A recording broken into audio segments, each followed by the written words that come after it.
Nkosana, good morning. Thank you very much for coming through. Thanks for having us. I mean, the numbers are really bad, and we've known this for a long time, and it's not getting any better. Absolutely. But 55% of the unemployed in South Africa, which is now standing at a rate of 27.6, are young people. Yes. Just at a broader and overriding level, I mean, how dire is the situation for youth unemployment? Look, thanks very much. See, the major issue, I think, is the fact that our schooling system is not actually preparing young people for work environment.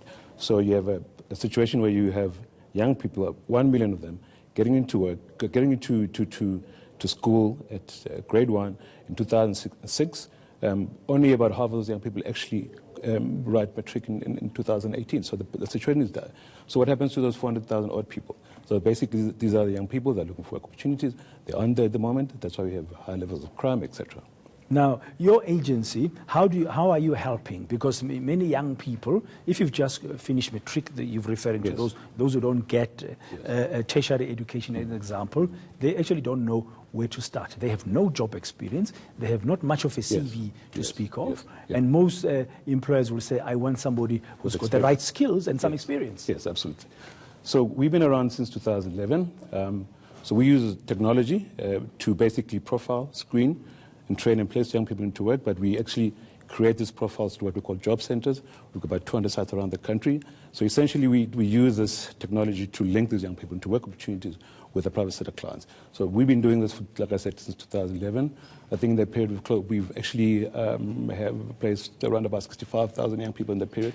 Just in the last 12 months, we placed about 15,000 of those young people. Now, do you go to the private sector and say what kind of entry-level jobs are you looking, and what kind of skills would that entail?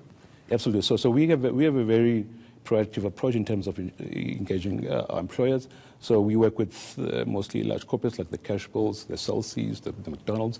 So essentially, our whole idea is basically to say to them, there's a streamlined way in which you can access young people looking for work opportunities. And it's basically the fact that we've got this portal that we have called www.lulawe.co.za. That portal basically is almost like what we call What's the portal again? Called www.lulawe.co.za. Lulawe, okay, fine. So essentially, this is what we call a meeting place for young people looking for work, and also employers on the one side. So the employers access these young people on our portal, and hopefully they'll find the young people they're looking for. Now, Mr. Nkosana, I need to ask you this. You're not the only portal that is focusing on youth employment in the country, or the only initiative. We do have others like this big Yes campaign that the President supported last year, Youth Employment Services. I'm using that as an example because it was big and launched last year. There are several others. Are these efforts, in your view, bearing fruit? Because we look at the numbers, it doesn't seem like we're making a dent at all in youth unemployment. Look, the Youth Employment Service is actually a good example of what is possible in an economy like ours. So we're actually part of the campaign ourselves. So, you know, it's a daunting task having to place 1 million young people into work over the next 3 years. So the issue is that, you know, you could either not do anything about the situation because, you know, the economy isn't growing. You know, we've got a population growth of about 2%. But you basically have an economy that's actually growing about 0.7%. Yeah, so, I mean, I know we can't give up. I mean, we have to do something. I agree there. And now some analysts are saying business, labor, and government must work together once more to make sure that we can do something more meaningful. Even some analysts here on ENCA calling for what they said is a social accord. But we've got these agreements, we've got Netlec, we've got these platforms. But your experience is besides the schooling system, not preparing young people for the world of work, what other challenges are there? Look, you know, there's a lot of talk about the fact that the economy is not growing. I think that's out there. So I think that initiative like the Yes campaign, like I mentioned, that, you know, we could either fold our arms and not do something about it, or we can basically have these initiatives where we say that, you know, there's got to be conversations around the employers. I mean, the fact that are they able to access the kind of skills that they're looking for? Are these young people able to find potential employers that could be placed in? I mean, I could give an example about Spain, for instance. 5 years ago, we had the same unemployment issues that Spain had. They had like 27.1% unemployment.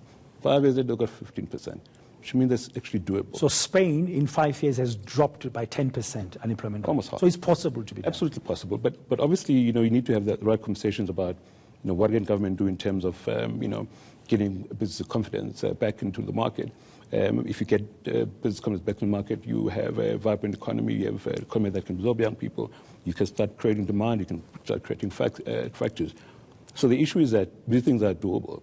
But ourselves at Lula Way, it's important that, people do something about the situation rather than wait for some other people. Okay, I mean, to be fair to you, just on Lula Way, if a young person is watching now, or a parent of a young person who's looking for a job and they've been not successful, what will they get when they visit your portal?